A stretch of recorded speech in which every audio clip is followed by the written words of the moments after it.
Toto espresso je vynikajúce. Kto ho spravil? Kaviarnička Dula. Čo? Veď to je hnusné. Máš ale chutné. A ozaj, za koho budete voliť a za môjho Jožka? Fuj, to espresso je fakt hrozné.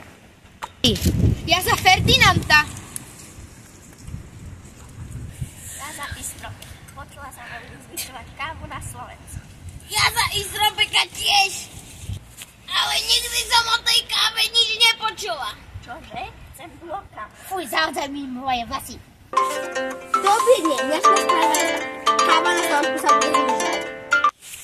Čo? To je vôbec. Tak ja budem voliť za Ferdinanda. Nikto za môjho Jožka, vy ste zlí. Volila si za Ferdinanda a ja za Mistropeka. A ja za Jožka. Videli ste Dulu? Viete, aká je škareda, ani kávu nevie variť. Koľko vlastne má rokov?